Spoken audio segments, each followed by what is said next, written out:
Hello friends, this is a very important topic for board exams.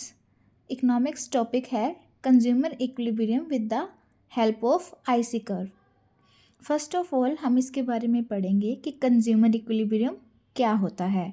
Consumer equilibrium वो situation होती है जहाँ consumer अपने सेटिस्फेक्शन को मैक्सिमाइज करता है, मैक्सिमम सेटिस्फेक्शन को अचीव करता है from the quantity of the commodities purchase जो उसने गिवन प्राइस और गिवन इनकम से परचेज की है। इट मीन्स कि जो प्राइसेस हैं वो सेम रहेंगे और जो हमारी कंज्यूमर की इनकम है वो भी सेम रहेगी, उसमें कोई भी चेंज नहीं आएगा। ये दो अजम्पशंस हम इसमें लेकर चलते हैं। Now the meaning of IC curve. Curve का मतलब कि graphical representation. It is the graphical representation of the combination of two goods जो कंज्यूमर को equal level of satisfaction provide कराते हैं। It means all the points on IC curve will provide equal satisfaction to the consumer. Now we will discuss about the properties of IC curve. IC curve का slope downward होता है from left to right, जैसा कि आप इस image में देख सकते हैं।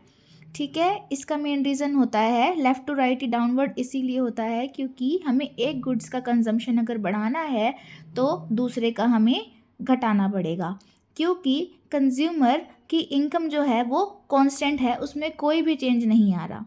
सेकंड है IC curve is convex to origin.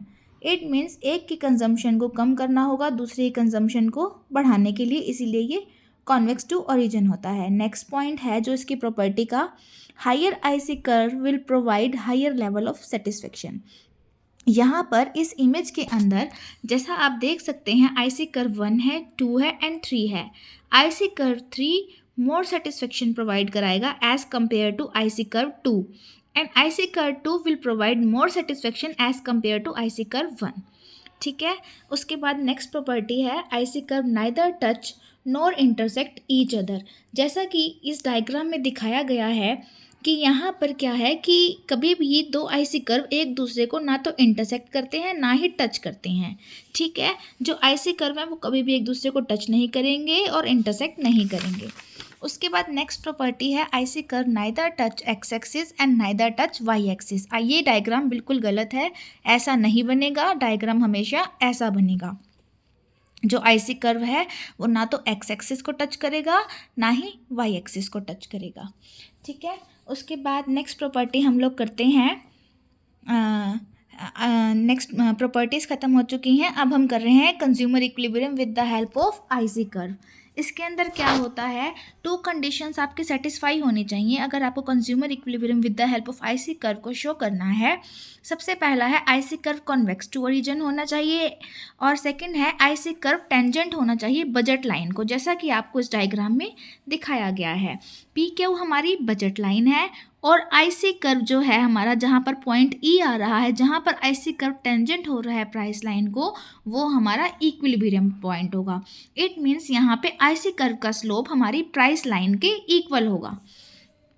Now explanation of this diagram and conditions. जो पी क्यू है वो हमारी बजट लाइन है, वो शो कर रही है कि जो बजट कंस्टेंट है कंज्यूमर इस प्राइस लाइन के बाहर नहीं जा सकता।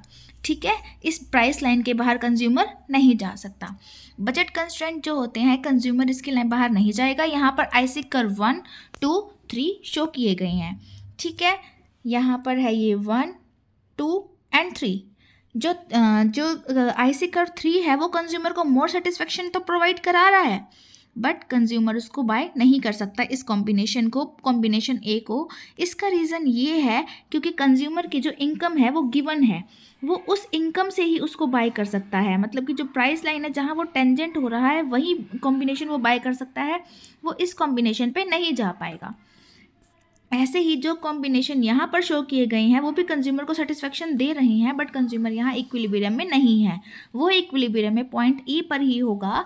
इसका रीज़न ये है क्योंकि यहाँ पर हमारी दोनों कंडीशन सेटिस्फाई हो रही हैं। जहाँ हमारी दोनों कंडीशन सेटिस्फाई होंगी वहीं पर ही कंज्यूमर इक्विलिब्रियम को अटेन करेगा। Thank you.